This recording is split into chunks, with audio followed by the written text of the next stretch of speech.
உறவுகளும் சார்புகளும் பாடத்தலைப்பில் எடுத்துக்காட்டு 5வது கணக்கிற்கான விடையினை இந்த வீடியோவில் பார்க்கலாம். Welcome to Mani math board. படத்தில் காட்டப்பட்டுள்ள அம்புக்குறி படமானது P மற்றும் Q கணங்களுக்கான உறவை குறிக்கிறது. இந்த உறவை கன கட்டமைப்பு முறை, 2வது பட்டியல் முறைகளில் எழுதுக. 3வது Rன் மதிப்பகம் மற்றும் வீச்சகத்தை காண்க. அம்புக்குறி படம் கொடுத்துருக்காங்க. ஓர் உறவை பட்டியல் முறையிலோ அல்லது கன கட்டமைப்பு முறையிலோ குறிக்கலாம். உறவை காட்சிப்படுத்தி அறிய அம்புக்குறி படத்தை பயன்படுத்தலாம். இந்த கணக்கில் ஒரு உறவை புரிஞ்சுக்கணும் அப்படிங்கிறதுக்காக அம்புக்குறி படம் கொடுத்துருக்காங்க. இப்போ Pயிலிருந்து Qவுக்கான உறவு கொடுத்துருக்காங்க. ஏரோ மார்க் இருக்குது பாருங்கள்.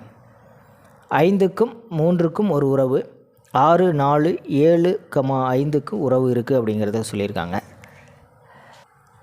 இந்த உறவை கன கட்டமைப்பு முறையிலையும் எழுதலாம். எப்படி எழுதுறதுன்னு நம்ம இதில் ஆன்சர் கண்டுபிடிச்சி போடணும். பட்டியல் முறையிலையும் எழுதி காட்டணும்.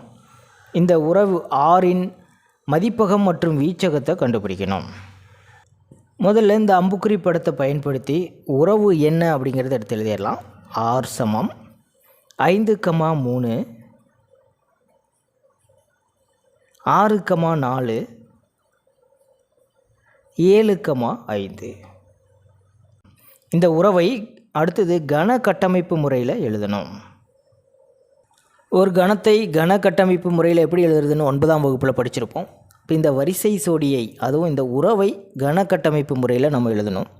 இந்த உறவானது பார்த்திங்கன்னா வரிசை சோடிகள் எப்படி இருக்குது, 2 உறுப்புகளாக இருக்குது. கணம் Pயில் உள்ள உறுப்புகளை X அப்படின்னும், கணம் Qவில் உள்ள உறுப்புகளை Y அப்படின்னும் எடுத்து எழுதிக்கணும். இதுதான் வரிசை சோடி. சச் தட் உறவில் உள்ள வரிசை சோடிகளானது எந்த பண்பின் அடிப்படையில் அமைகிறது அப்படின்றது எழுதணும். அதுதான் கன கட்டமைப்பு முறை. 5, 3 எவ்வளோ டிஃப்ரென்ஸு? 2 டிஃப்ரென்ஸ். 6, 4 2 வித்தியாசம். 7, 5 2 வித்தியாசம்.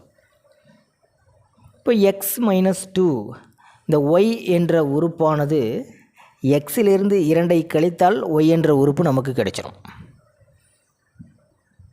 இதில் X என்ற உறுப்பு X belongs to P, Y belongs to Q. X என்ற உறுப்பானது Pயில் தான் இருக்கும். Y என்ற உறுப்பானது Q என்ற கணத்தில் தான் இருக்கும். கன அடைப்புக்குறியை முடிச்சுக்கலாம். அடுத்து இந்த உறவை பட்டியல் முறையில் எடுத்து எழுதணும். உறவு Rன் பட்டியல் முறை அப்படியே எடுத்து எழுதிட வேண்டியதான். 5, 3,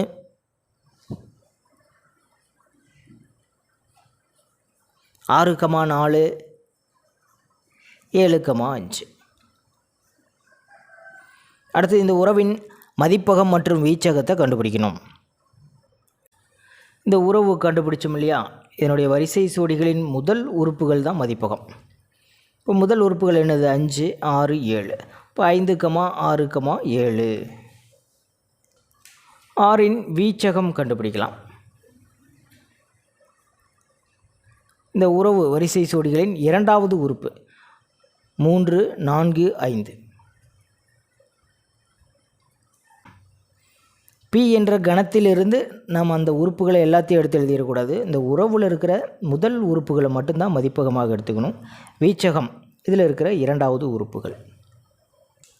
அவ்வளோதான் ஆன்சர். பயிற்சி 1.2 முதல் கணக்கிற்கான விடையினை அடுத்த வீடியோவில் பார்க்கலாம். மேலே இருக்கிற ஐகார்ட் செக் பண்ணிக்கிங்க. இந்த கணக்கில் உங்களுக்கு கூடுதலான விளக்கம் தேவைப்பட்டால் கீழே இருக்கிற கமெண்ட் பாக்ஸில் கேளுங்க. தேங்க்யூ.